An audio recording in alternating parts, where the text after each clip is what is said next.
heading back to LA, especially considering the very positive result you guys got there back in April? Well, that was a good memory of the early season. Maybe I could even say one of the few bright spots at the beginning of the year, because obviously we've had some challenges the first part of the year. But we understand that's going to be a difficult thing to replicate. They are a desperate team. You know, they're going to come out, you know, firing. They need to win some games. So we understand the difficulties, the challenges, and stuff like that. They're having kind of a weird year with, like, they're playing way better on the road than they are at home. Like, is there any explaining that, or is that just one of those? I don't. I mean, I think our team's a good road team, but not to that level. I mean, that's impressive. And why they don't win at home, I couldn't tell you. I couldn't tell you.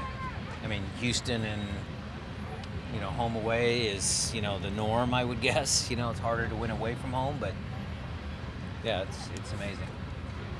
How much do you value the momentum the team's had from the past few games, even with the big break in there? When you're going to an away game like this? I value the momentum, yes. We've been on a decent run, but what I appreciate is their mental toughness. That's why I appreciate. They've had to overcome some issues. It hasn't been easy. And again, it's getting back to, you know, what we discussed last year, where they are finding different ways to win games. Because you look at the last game, and we were, you know, thoroughly outpossessed in the first half. We were able to get it into halftime, make some adjustments, and then come out on top. That hasn't happened to us all year. So it was a different game, different type of game, and they were able to persevere. Do you plan on taking that second half style and tactic into, you know, the start of the next game? Well, I mean, what was the second half tactics? I mean, it's probably going to be a subtly different squad down in LA. There's away tactics versus home tactics. Do we press a high, you know, all of those things? Are we a possession-based team? I think there's a lot of similarities. You know, a lot of it will have to do with tonight. I mean, we'll see who plays tonight or who doesn't play tonight. Could affect the way we set our team up. How important has it been for this transition into this winning team that knew who has been from maybe a player that you weren't expecting to have as a starter, and now he seems to be a starter?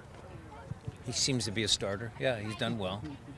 I mean, nothing is set in stone. He has to continue to perform, just like the rest of them. I think it's going to end up being healthy competition when we get everybody back. And they all have to perform. That's part of the reason for, I think, the little, you know, guys see it. We're getting that point in the season where coaches seem to make kind of that, you know, their ideas come forward. So, yeah, I think there's good competition among many spots, and I think it's going to stay the same. I think it's going to continue. When you have as much competition as you do and the team's starting to kind of click, when there's an open window, transfers, and now you get another player in, how do you manage the new player coming in and what he comes with? Well, we wait and see, because as far as I know, I don't think we've signed a new player. So, I mean, we don't comment on, you know, players that, you know, play for other teams yet. So until something's official, okay, we'll let that go. And then when it does become official, then what we'll do is we'll bring him out here. We'll assess his physical condition, because a lot of times guys are not preseason form, end of the year, stuff like that. And then, you know, it gives me a little more flexibility if the team's playing well to bring them in slowly and, you know, manage expectations. You know, when Kelvin came here, I didn't need him to be a savior. I didn't need him to, you know, come and think he needed to put the team on his shoulders. I want Kelvin, just to be Kelvin. And that would be the same process with anybody that we might sign.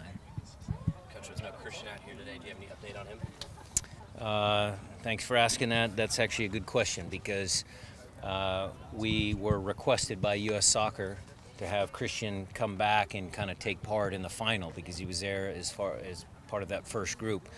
And I really, you know, to me it was 6 of one, half dozen the other, so I just asked Cristian. And Cristian was eager to go, eager to be part of the team. He thought it was an honor for him to be called in. So he's down in San Francisco. He'll be, you know, part of the team meal, part of the group, and hopefully he can come back as a Gold Cup winner as well. How cool is it for you and your squad to be involved with the Special Olympics of Washington today and have Great. to come out and train? Some of the kids were better than Gustav Svensson. they were vying for playing time with Gustav. Do they have a better left foot than Gustav? Yeah, one of them He hasn't did. seen my left foot yet. Yeah. No, it's great. The kids are great. You know, we always love trying to help out wherever we can. I think that's, again, part of this, the philosophy of the club. It's, you know, the club is the relationship to the fans, to the players. And the players all enjoyed, you know, the Special Olympic athletes coming out and kicking the ball with them. It's always a good day.